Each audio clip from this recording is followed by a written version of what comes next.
ஸ்ரீமதே ராமானுஜாய நமஹ. சுவாமி எம்பெருமானார் திருப்பாவை ஜீயர் என்று குலாவப்படுகிறார். ஆண்டாள் அருள் செய்த திருப்பாவையிலே மிகவும் ஈடுபாட்டின் காரணமாக திருப்பாவை ஜீயர் என்று எம்பெருமானாரை வழங்குவர். ஆண்டாளோ பெரும்போதூர் மாமுனிக்கு பின்னானாள் என்று கொண்டாடப்படுகிறாள்.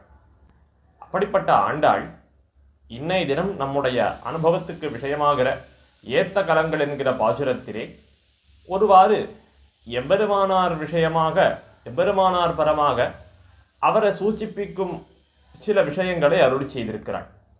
அதுதான் இன்னைய தினம் நம்முடைய அனுபவத்துக்கு விஷயமாகிறது. இப்பாசுரத்திலே படைத்தான் மகன் என்று கண்ணனை பற்றி தெரிவித்திருக்கிறாள். திருப்பாவையிலே எம்பெருமானுடைய திருநாமங்கள் என்று நாம் அனுபவித்துக் கொண்டு வருகிறோம். இப்பாசுரத்திலேயும் நந்தகோபனுடைய மகன் என்னதான் சொல்லப்பட்டிருக்கிறான் எம்பெருமான். ஆனால் அதிலே நந்தகோபருக்கு இருக்கக்கூடிய விசேஷணங்கள் என்ன?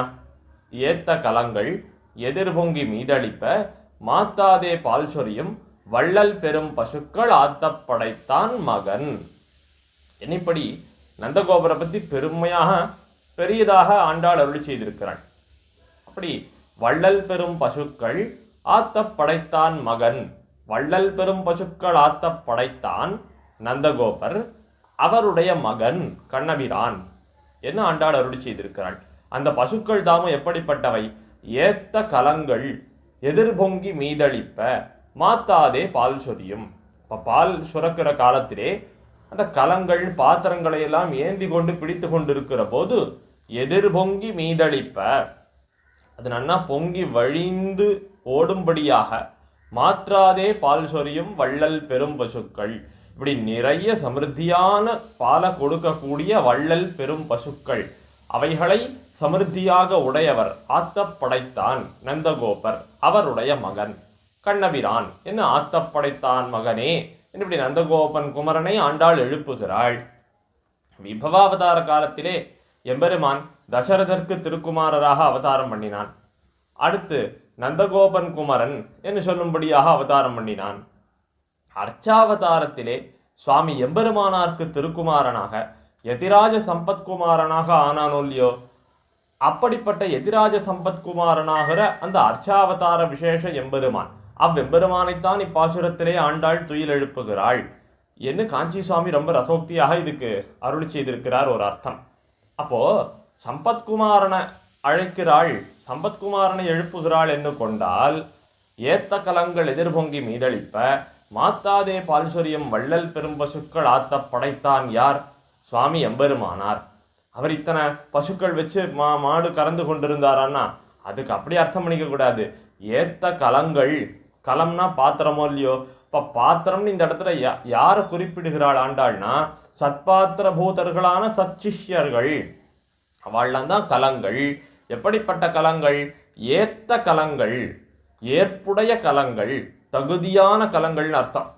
எம்பெருமானாருடைய சிஷ்யர்கள் எத்தனை பேர் இருந்தார்கள்? எல்லாருமே ஏத்த கலங்கள்.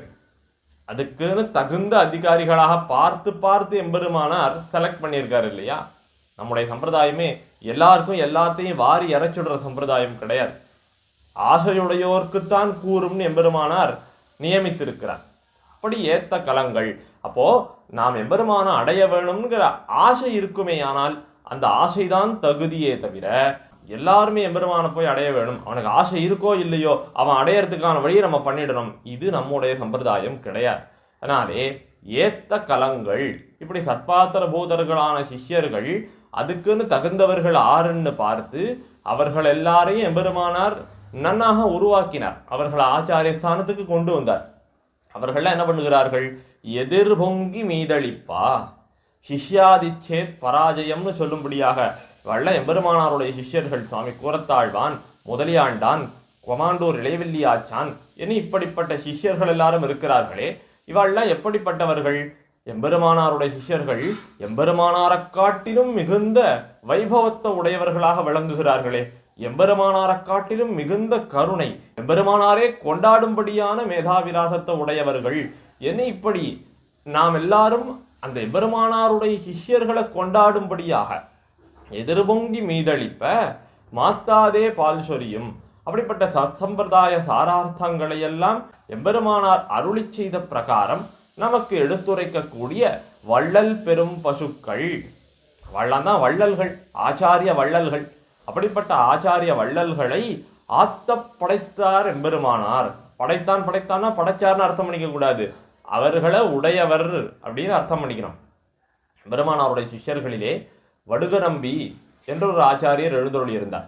உன்ன ஒழிய ஒரு தெய்வம் மத்தரியா மண்ணு புகழ் சேர் வடுகநம்பி தன்னிலை என்று மணவாள மாமுனிகள் ஆர்த்தி பிரபந்தத்திலே அருளி செய்கிறார். எல்லாருக்கும் ஓரோரு திவதேசத்து எம்பெருமான்கள், அவர்கள் எம்பெருமான்னு சொன்னா இந்த வடுகநம்பிக்கு எம்பெருமானாரே தான் பகவானே. அவர் மற்றொரு திவதேசத்து பெருமானையோ ராமன் கண்ணன் யாரையோ அவர் பகவான்னு சொல்ல மாட்டார். பகவான்னு சொன்னா ராமானுஜர் தான், வேற யாருமே கிடையாது. அப்படி இருந்தவரான இந்த வடுகநம்பிகள் அவர் யதிராஜ வைபவம் அப்படின்னு ஒரு ஸ்தோத்திரம் அருளி செய்தார். எம்பெருமானாருடைய வைபவத்தை தெரிவிக்கக்கூடிய ஒரு கிரந்தம், எம்பெருமானாருடைய சமகாலத்திலேயே ஏற்பட்ட அவருடைய வரலாற்று நூல். அந்த கிரந்தத்திலே எம்பெருமானாரை ஆசிரியத்திருந்தவர்கள் எத்தனை பேர்? ஏகாந்தினாம் துவாதசபிஸ் சஹஸ்ரைஹி.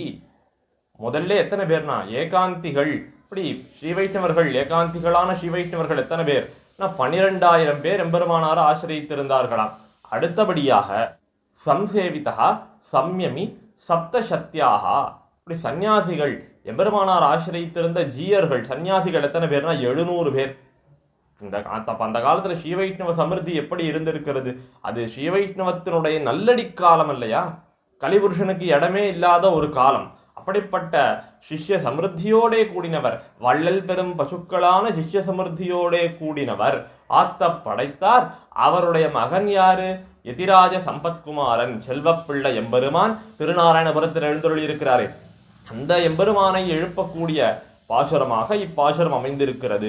என்ன எம்பெருமானார் பரமாக இப்பாசுரத்தை மற்றும் அர்ச்சாவதார எம்பெருமான் பரமாக இப்பாசுரத்தை காஞ்சி சுவாமி நிர்வகித்திருக்கிறார். அப்படி எப்படி பார்த்தாலும் ஆத்தப்படைத்தான் மகன்னா எம்பெருமான் தான். அது கண்ணனாக இருந்தால் என்ன, ராமப்பிரியனாக இருந்தால் என்ன, அப்படி ஆச்சரியமாக எம்பெருமானை ஆண்டாள் துயிலெழுப்புகிற காலத்திலே தன்னுடைய திருத்தமையனாரான எம்பெருமானாரை நமக்கு எல்லாருக்கும் ஒரு சூச்சனமாக ஆண்டாள் காட்டிக்கொண்டபடியே எழுப்புகிறாள்.